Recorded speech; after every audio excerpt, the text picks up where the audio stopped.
प्रिय छात्रों, आज मैं पुनः पार्ट 1 की क्लास में आया हूं। पार्ट 1 में बीएमएस एक चैप्टर है शेयर एंड स्टॉक, या ऐसे कहें कि स्टॉक एंड शेयर। अच्छा, हम अपना नाम बोल रहे हैं। मैं doctor S N. Chaudhary, department of commerce, MLSM college Darbhanga.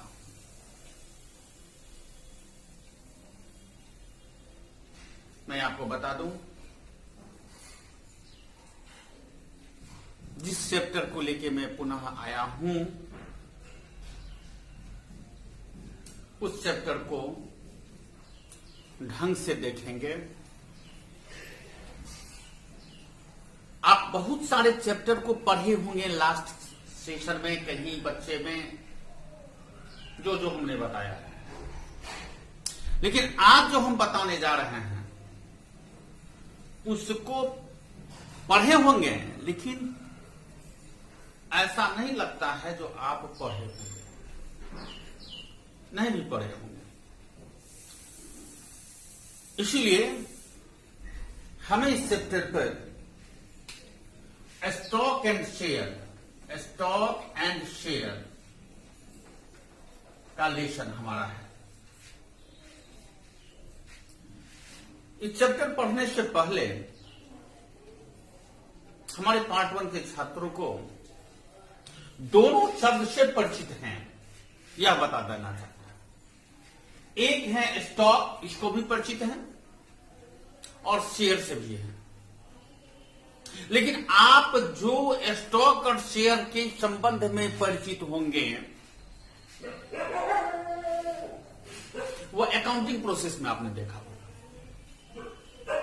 अब है जो अब इसी शेयर और स्टॉक को हम क्या इसमें बनाना चाहते हैं, क्या बुझना चाहते हैं।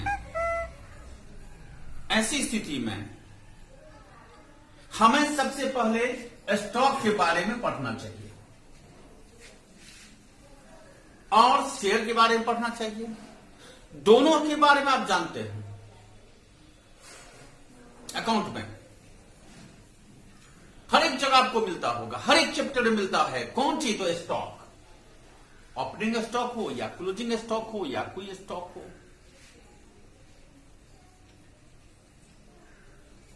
तो ऐसी स्थिति में स्टॉक से पहले हम शेयर के बारे में बता दें। स्टॉक का पार्ट है शेयर, शेयर से ही निकला है स्टॉक का। यहां इस चैप्टर में एक्सप्लेनेशन, व्याख्या किया गया है। तो शेयर को हम जानते हैं, बहुत सारे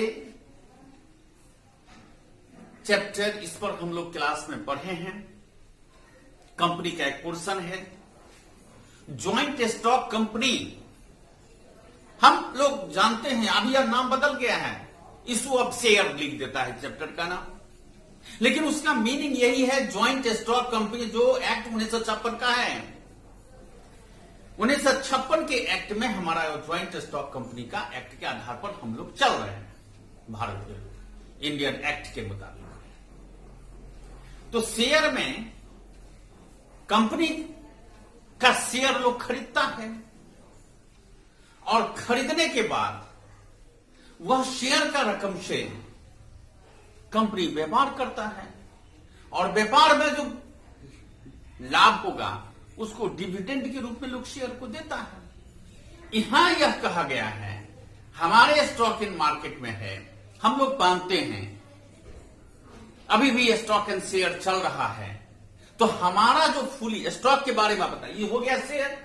अब स्टॉक हुआ है जो फुली पेड जो शेयर है हमारा, जो शेयर है उस फुली पेड शेयर को हम इन्वेस्ट कर देते हैं, किसी कार्ड में लगा देते हैं, हम किसी के यहां शेयर खरीद लेते हैं, जैसे होल्डिंग कंपनी हुआ, हम शेयर खरीद लिया और शेयर खरीदने के बाद जो अमाउंट शेयर में इन्वॉल्व होगा, अमाउंट इन्वेस्ट हम करेंगे, उसी को स्टॉक कहेंगे। लेकिन यह पार्ट पार्ट में होगा, यह फुली अमाउंट नहीं होगा। जो हमारा जो शेयर का है ये अमाउंट, अगर हमारा 10 लाख रुपया शेयर है, फुली पेड अप कैपिटल है, fully paid up capital, full payment है, शेयर होल्डर ने हर एक पूरा पैसा, तो इसमें से कुछ पार्ट सब नहीं इन्वेस्ट कर देता है किसी दूसरे कार्य में, जिससे उसको आय आती है। इसी को शेयर कहते हैं, इसी को स्टॉक कहते हैं। अब स्टॉक में शेयर जो लगाएंगे, ऐसी स्थिति में हम लोग क्या करते हैं, तो इसमें दलाल के द्वारा, ब्रोकरेज करते हैं, ब्रोकरेज के द्वारा हम लोग लगवाते हैं। तो ब्रोकरेज भी एक पार्ट है हमारे पढ़ाई का, हमारे बिजनेस का। क्योंकि ब्रोकरेज का जन्म क्यों हुआ? ब्रोकर का जन्म इसलिए होता है जो हर एक आदमी हर एक काम करने के लिए समय नहीं दे पाता है, ज्ञान भी अभाव रहता है, नॉलेज की अभाव रहता है, समय की अभाव रहता है। तो हम लोग दलाल के द्वारा इसको शेयर के अमाउंट को स्टॉक में ट्रांसफर करते हैं और उसको एक्सचेंज करवाते रहते हैं। यही है स्टॉक एंड शेयर। इसी पर कंपनी क्या करती है, जो शेयर होल्डर का जो पैसा है उसको पार्ट में हम स्टॉक में इन्वेस्ट कर देते हैं। जब ये स्टॉक में इन्वेस्ट करेंगे तो उसमें दलाल के माध्यम से करेंगे, तो हमको वह क्रय और विक्रय, कौन सी विक्रय? शेयर का परचेज एंड सेल्स, दोनों स्थिति पर हमको उसका काम पड़ता है। तो हम लोग उसको दलाली में रूप में देते हैं। यही होता है स्टॉक एंड शेयर।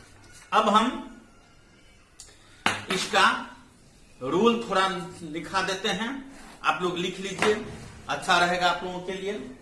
हम थोड़ा रूल लिख देते हैं। इस रूल पर अगर हिसाब आप बनाइएगा, इसी रूल पर आप बनाइएगा तो आपके लिए फायदेमंद होगा।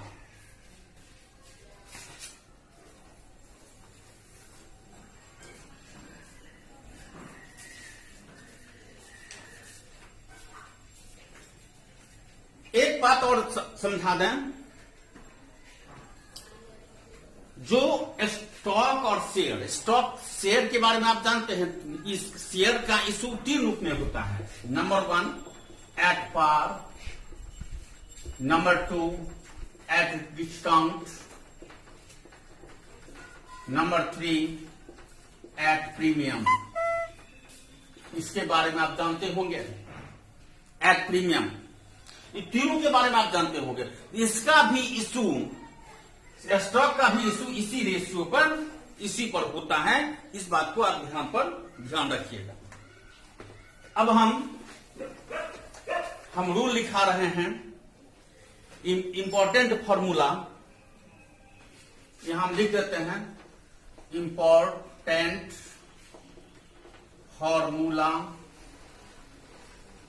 फॉर्मूलास। नंबर 1 हम लिखा देते हैं सूत्र के साथ। यहां पर पहला हमको निकालने के लिए हो सकता है सब कहेगा कॉस्ट प्राइस ऑफ स्टॉक। इसका रूल है अमाउंट ऑफ स्टॉक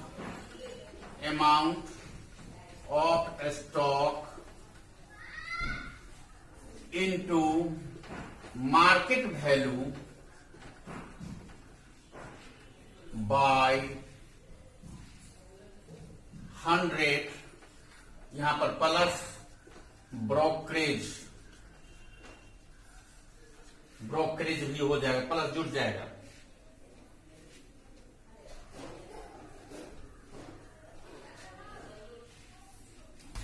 दूसरा फॉर्मूला है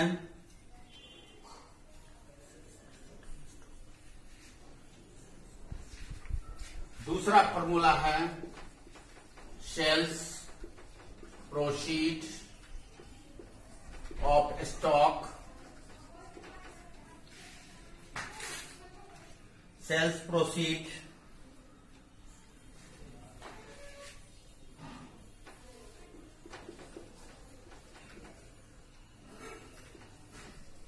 ऑफ स्टॉक। इसका सूत्र है amount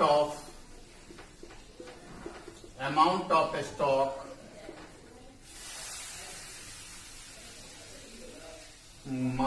into market value minus brokerage by 100।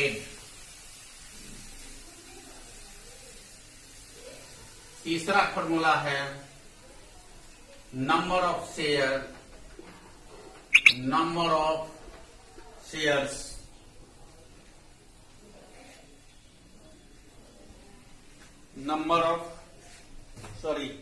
तीसरा फॉर्मूला है number of shares purchased,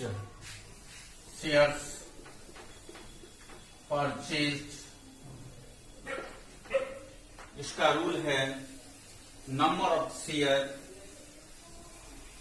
purchase amount of investment of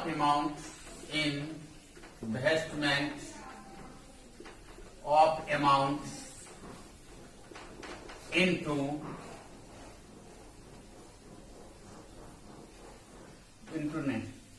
amount in market value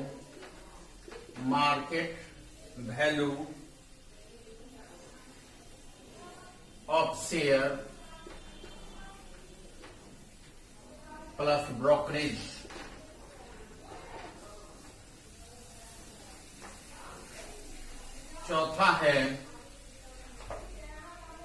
चौथा हम बना रहे हैं अमाउंट ऑफ स्टॉक। अगर हमको अमाउंट ऑफ स्टॉक निकालने के लिए कहा जाए तो होगा investment of amount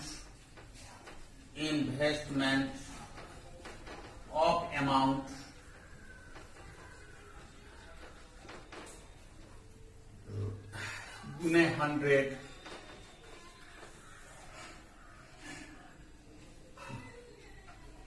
by market value of stock plus हम 4 बता दिए थे, थोड़ा मोबाइल गड़बड़ हो गया था। 4 बता दिए हैं। 4 का है अमाउंट ऑफ स्टॉक निकालने के लिए, स्टॉक का अमाउंट निकालने के लिए हमको इन्वेस्टमेंट ऑफ अमाउंट गुने रेट गुने 100 bye market value of stock plus brokerage, इसका निकल जाएगा। अब हम 5वां बता रहे हैं, 5 यहां बता रहे हैं। 5 का 2 है, उसमें लिख लेंगे पहला फाइंड आउट एनुअल इनकम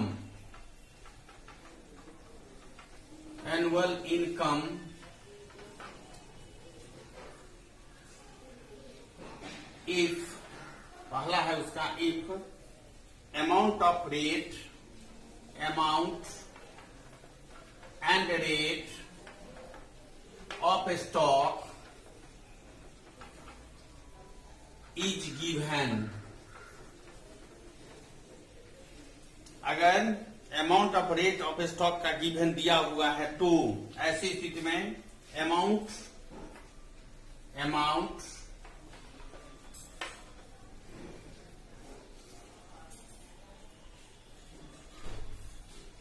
गुने rate of stock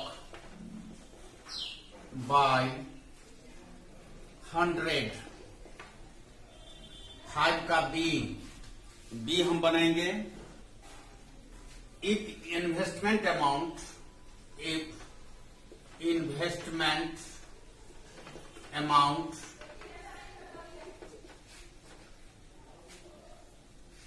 percentage of rate of stock market value of stock is given. इसका सूत्र है investment amount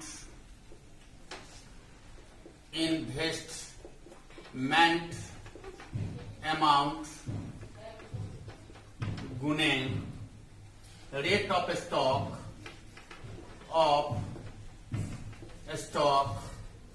by market value of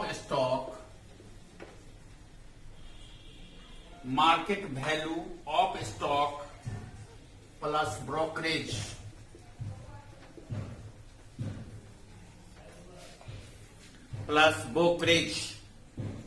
अब इसको हम और 2-4 वो है, इसको हम ऑफ करते हैं।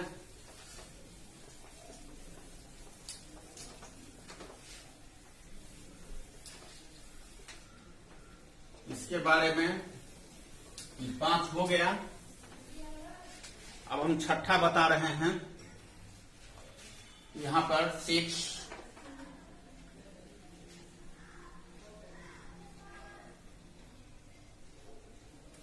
Find out rate of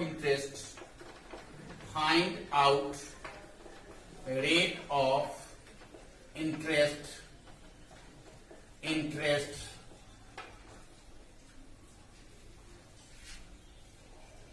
on investment. इसका ए है, इसका भी 2 है। If percentage of rate of interest on investment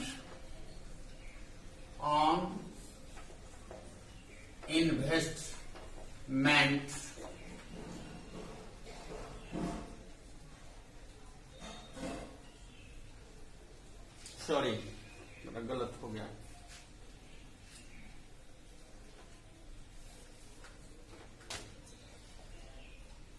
If rate of market value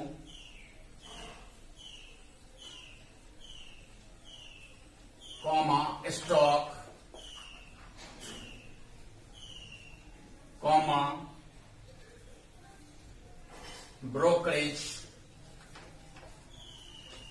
and कर दीजिए ब्रोकरेज इज गिवन। इसका रूल है percentage of rate of stock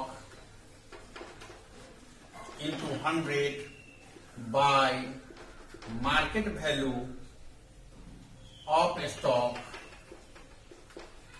plus brokerage B। अब हम B बना रहे हैं इसी का। If investment amount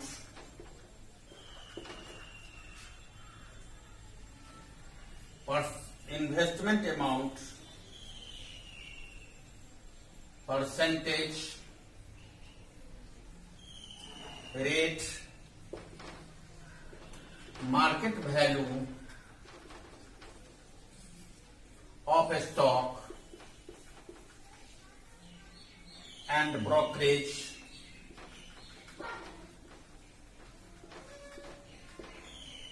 brokerage is given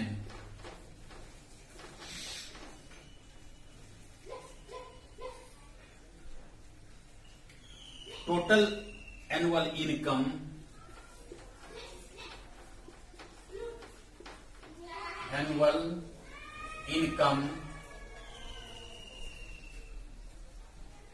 गुने 100 by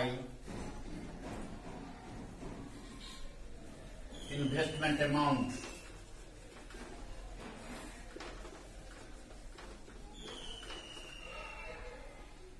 अब 7 बनेगा 7 मार्केट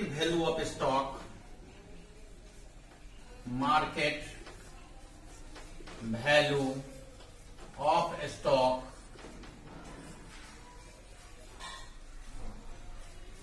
इन्वेस्टमेंट अमाउंट, इसका सूत्र है इन्वेस्टमेंट अमाउंट गुने rate by amount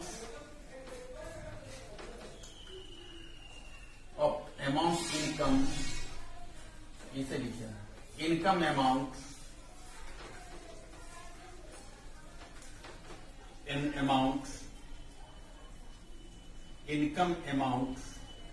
minus brokerage. अब क्वेश्चन 8 पॉइंट नंबर 8 हम बता रहे हैं, लास्ट है पॉइंट 8 हम बना रहे हैं। 8 है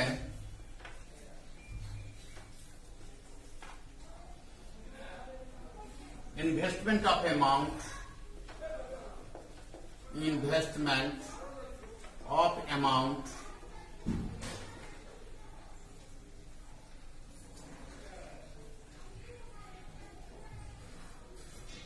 इनकम अमाउंट, इसका सूत्र है income amount into market value of stock by amount income by percentage rate of stock. 8 हो गया। 9 एक लास्ट है, gain share holder on sales, gain share holders on sales, total number of share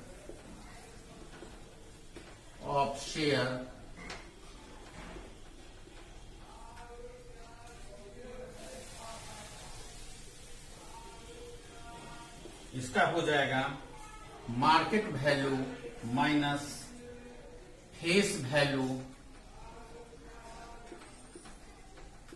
of share. यही है सूत्र। इसी सूत्र पर हम हिसाब बनाएंगे। इसी सूत्र पर हम हिसाब बना देते हैं। ये बन गया। इसी सूत्र के आधार पर अब हम रेस्ट जितना सारा क्वेश्चन होगा हम इसको बनाएंगे।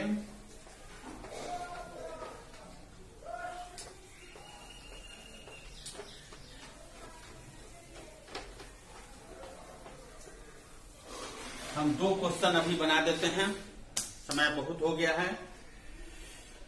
दोनों क्वेश्चन बना देते हैं। क्वेश्चन आप लोग लिख लीजिए। क्वेश्चन तो बोर्ड पर लिख देना चाहिए, लेकिन हम लिख देते हैं बोर्ड पर।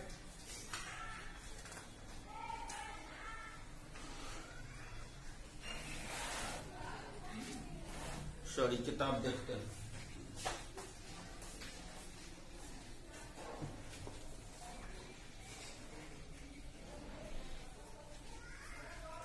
आप लोग लिख लीजिए, हम लिखा देते हैं, हम आस्ते आस्ते करके लिखा देते हैं। निम्नलिखित में से कौन सा उत्तम विनियोग है? कौन सा उत्तम विनियोग है? आप किताब में देख लीजिएगा, एक एसके सिंह बीएन गुप्ता का किताब है, स्टॉक एंड शेयर्स का स्टॉक हिसाब है, जिसका हम लॉन्ग में पहला क्वेश्चन बना रहे हैं। इसको देख लीजिएगा। निम्नलिखित में से कौन सा उत्तम विनियोग है? प्रश्नवाचक चिन्ह। सेंट्रल बैंक का 5,000 वाला 1,000 की दर का अंश जिस पर 12% लाभांश मिलता है, अथवा पंजाब नेशनल बैंक का 100 रुपया वाला 105% की दर का अंश जिस पर 4% लाभांश मिलता है। हम नेक्स्ट क्लास से क्वेश्चन भी लिखा देंगे, अभी आप लिख लीजिए या किताब में देख लीजिएगा, किताब होगा आप लोगों के पास। इसमें हमसे कहता है, हमने 2 प्रकार के शेयर को 2 बैंकों में इन्वेस्ट किया है। 2 प्रकार के शेयर को जो स्टॉक में कन्वर्ट होता है, हम 2 बैंकों में इन्वेस्ट किया है। 500 में 1,000 दर के अंश है, जिस पर 12% लाभ होता है, और पंजाब नेशनल बैंक में 100 रुपया वाला में 105 अंश की दर से अंश जिस पर 4% लाभांश होता है। तो हमको यह बताना है तो दोनों इन्वेस्टमेंट में किस पर हमको अधिक लाभ होगा। इसका हम हिसाब बना देते हैं। हम यहां पर मान लेते हैं, चौक क्या हो गया,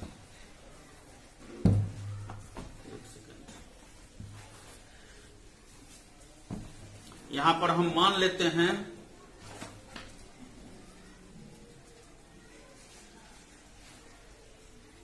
मान लिया कि क्वेश्चन नंबर 1, मान लिया कि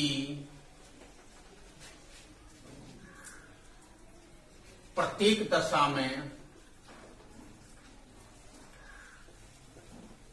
में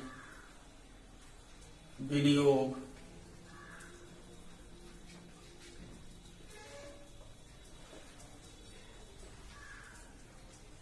1,000 रुपया है। 1,000 रुपया है। केस नंबर 1 यहां पर लिखेंगे, केस नंबर 1।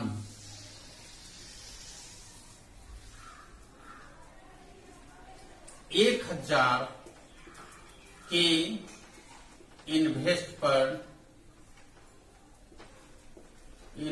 पर प्राप्त रकम बराबर 500।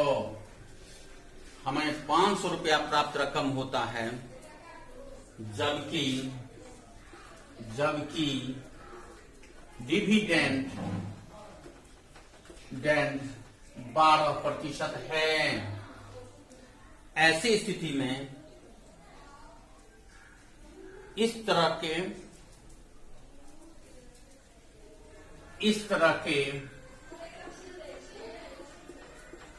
प्राप्त रकम में 500 गुने 12/100 = 60 रुपया प्राप्त होता है। अब केस नंबर 2 का व्याख्या करेंगे। केस नंबर 2, 100 रुपया के मूल्य पर या लागत कर दीजिए या इन्वेस्ट पर पर 105 रुपया प्राप्त होती है, जिस पर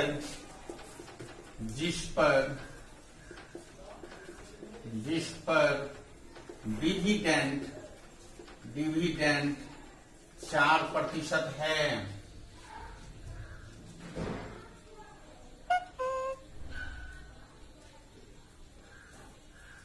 एक 4% है, इसीलिए 100 रुपया इन्वेस्टमेंट पर प्राप्त स्टॉक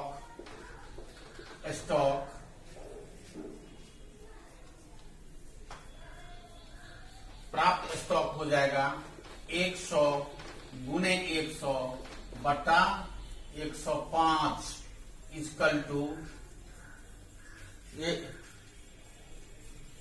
100 गुने 1000 बराबर 1,00,000 बट्टा 105। ठीक है, 1,00,000 बट्टा 105। अब हम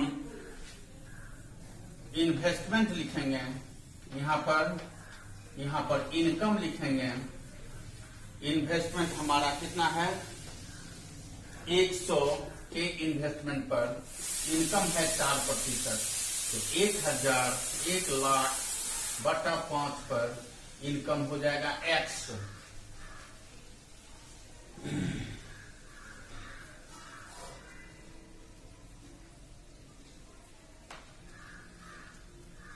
यहां पर हो जाएगा 1,00,000 गुने 4 बट्टा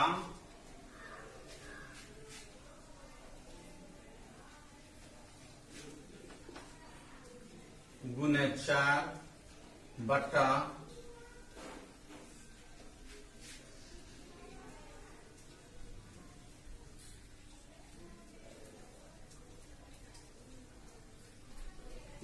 100 गुने 5 105 गुने 100, दोनों जीरो कट जाएगा, ये हो जाएगा 100 नहीं होगा 100, ये दोनों कट जाएगा, ये हो जाएगा 4,000 बटा 105। इसका कैलकुलेशन हो जाएगा। इसके कैलकुलेशन में हमको आता है 38 रुपया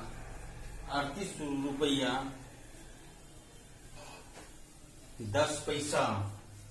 अब हमको यहां मिलता है 7 रुपया, यहां मिलता है 38 रुपया। तो आंसर में हमको लिखना पड़ेगा जो सेंट्रल बैंक का सबसे उत्तम है। यहां पर लिखना पड़ेगा सबसे उत्तम हमारा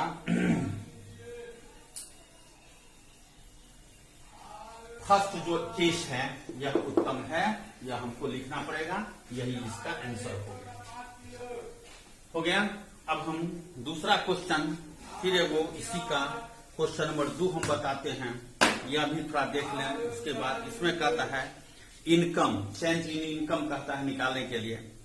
एक मनुष्य ने 3% वाला 4,000 के स्टॉक को 102 के दर पर बेचकर 4% वाले 16 रुपया की दर से स्टॉक खरीदा, तो उसकी आय में अंतर क्या होगा?